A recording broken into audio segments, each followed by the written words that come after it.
is a party I'm very late to, for years to be exact. But in this day and age, waiting for the biggest names in gaming to give us anything functioning just to receive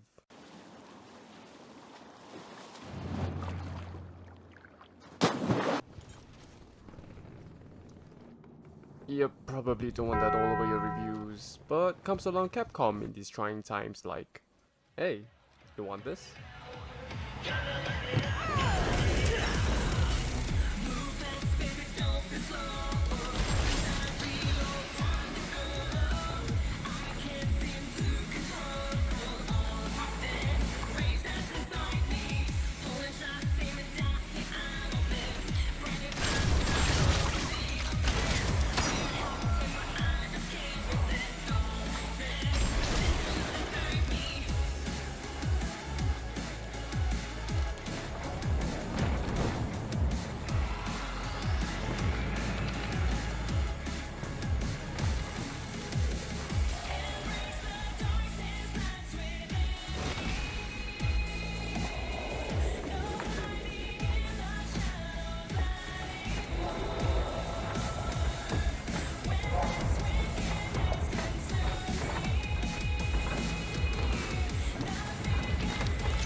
And here's my experience with DMC5. Enjoy. So we start as Nero, one of 3 playable characters in the game. We'll talk about one more next time, but first... Bastard called me deadweight! I didn't come all this way for nothing! This crybaby man-child is perfect for new players like me. Relatively simple combos with a special arm called a Devil Breaker, which can pull stuff to him, or him to stuff, to come in a variety of different flavors, including a high five from Michael Reeves, a prison colonoscopy, and a goddamn laser. So here's the first real boss, which also has an amazing cinematic with it.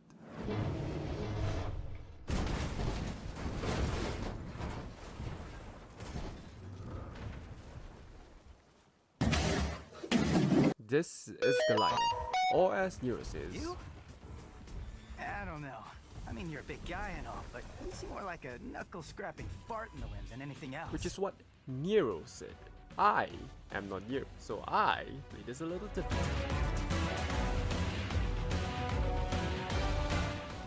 But that still doesn't take the fun away from this fight when shit like this happens, which then gets doubled down. Capcom just knows how to crank the holy shit factor up to 11, which other devs should really take note of.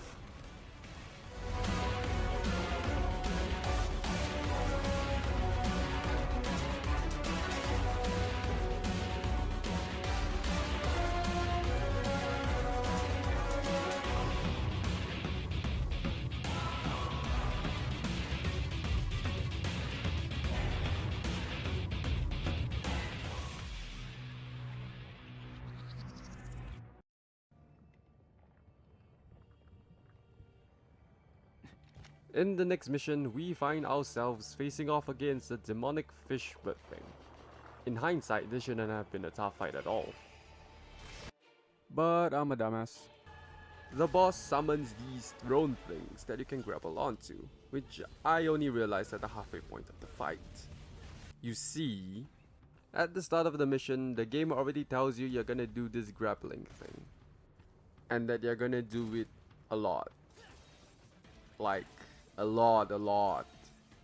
And it keeps telling you this over and over and over again. But I am a huge pippiga, so I turned this probably 5-minute boss fight into a half-an-hour goose chase.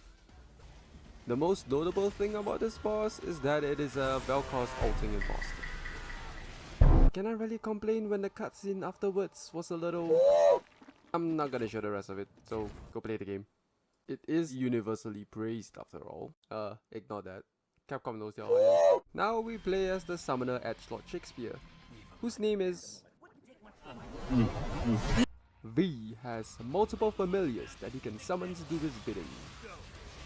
Shadow, not that Shadow, this one, is your melee attack, and Griffin is your ranged. There's also this guy, which turns me into Kaneki for some reason. But here's Nightmare. He's the big bad tank with a big bad laser that kills everything. He uses your Devil Trigger to stay around and disappears when you run out. Put that all together and you're mostly staying out of the fight and going in when you need to finish off an enemy. And since Shadow is majority of your damage while using Griffin occasionally, there aren't too many combos you can pull off, so V's gameplay can simply be summarized by... That being said, Capcom just does cool shit justice.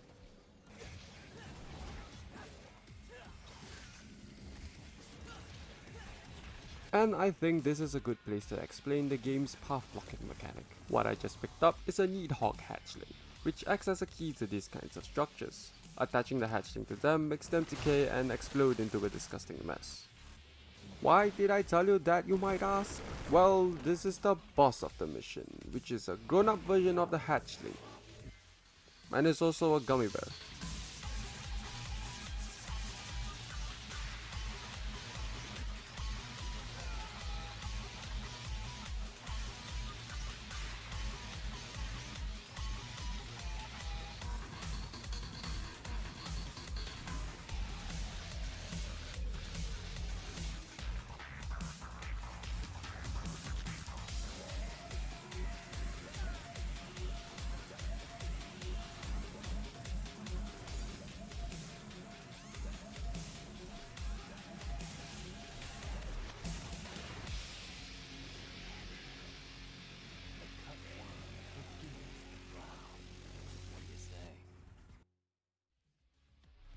Now we find ourselves in a city subway, infested with lizard people and the fucking puppet from FNAF. But the interesting thing about this mission is that it is multiplayer. Remember that red orb crystal I blasted with my laser? In hindsight, that was really stupid, but we have our friend here, and his name is... I'm pretty sure he's a demon in real life. And now we arrive at the boss, which wouldn't be a Devil May Cry one without a totally unnecessary cutscene to go with it.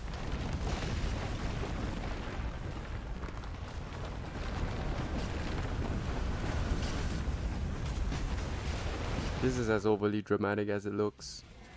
To be perfectly honest, this isn't even a boss, there isn't even a health bar here, but more of an introduction to a tougher enemy later in the game. And with 2 players, we are just mopping the floor with them, especially when one of them can do this. But hey, music's good though.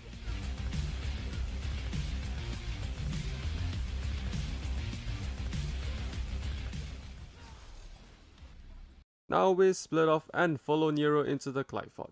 This is one long mission with lots of running. I'm not joking, that's a lot of fucking running. There's also this thing that you use to get to the next stage of the mission.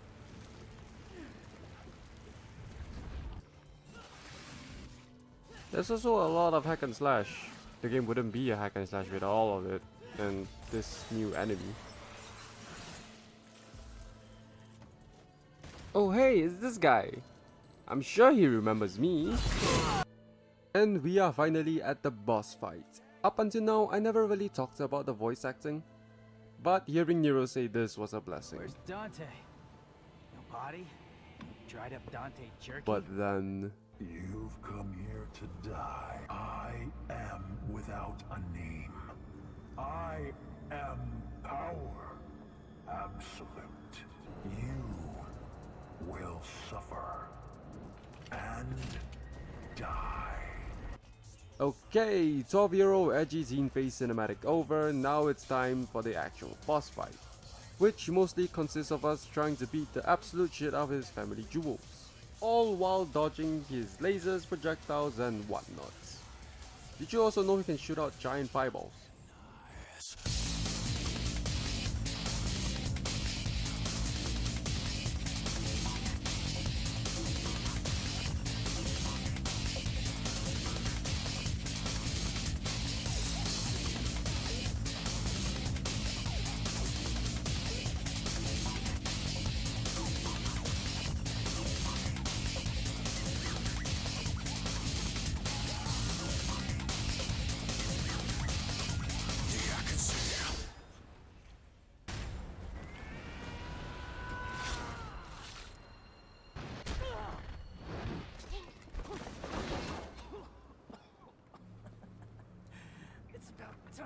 It's something.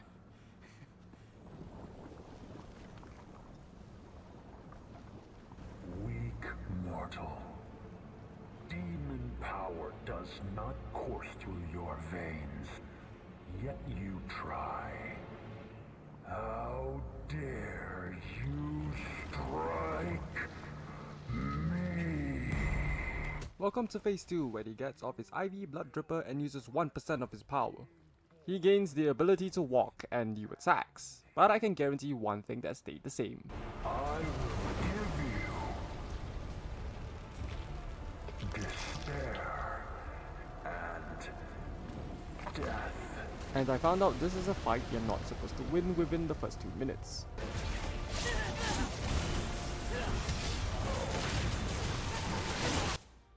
Yes, I suck at this game. How could you tell? Nero gets touched and enjoys it a little too much, so Dante stops him before the family tree gets weird.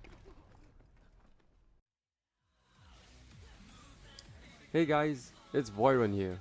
I just want to take this time to thank anyone that watched my video. It truly means a lot to me, and I definitely want to do more in the future. Like if you liked, and subscribe for more. I'll see you guys in the next one. Bye!